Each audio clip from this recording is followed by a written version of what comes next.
विश्वकर्मणे देवजिह्वै अस्त्र आवरण पूजनमंतरिष्य परस्ते करिष्यामि एष अस्त्र आवरण ओम नमो विश्वकर्मणे देवजिह्वै पूजनमंतरिष्य परस्ते वीर सुचित्र कर्मकारक विश्वकृत महावीर सुचित्र कर्मकारक আমাদের প্রতি বছরের ন্যায় এই বছরও আমরা বিশ্বকর্মা পূজার ব্রতী হয়েছি। এটা প্রতি বছরই হয়ে থাকে আমাদের বাহিনীতে।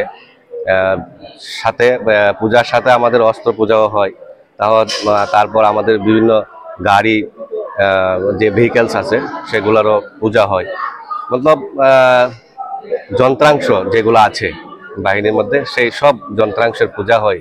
ইলেকট্রিক্যাল যে গুডস আছে সেগুলোরও পূজা হয়। আমরা এখানে অস্ত্র পূজাটা করা হয়, এটা আমাদের একটা বিশ্বাস আমাদের আছে যে আমরা যাতে আমাদের যে অস্ত্রগুলো আছে সেগুলো যাতে ঠিক সময়ে সঠিক কাজ করে, তার জন্য আমরা ঠাকুরের ব্রতী হই।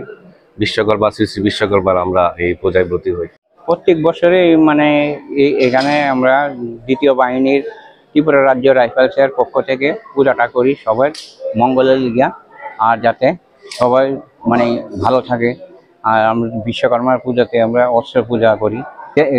যে যত দেবতা আছে দেবতাদের শিল্পী মানে তানে দেবতাদের সব নির্মাণ কাম করি তানি, তার জন্য দেবশিল্পী বলা হয় দেবতাদের পক্ষ থেকে। সেই কারণেই অস্ত্র পূজাটা করা। হ্যাঁ, সেই কারণেই অস্ত্র পূজাটা করা। বুঝছেন? সেই কারণেই কি অস্ত্র পূজাটা করা? হ্যাঁ, সেই কারণে অস্ত্র পূজা করা হয় যাতে সুখ শান্তিতে থাকতে পারে, যাতে কোনো ঝুট ঝামেলা বা গন্ডগোল যাতে না হয়।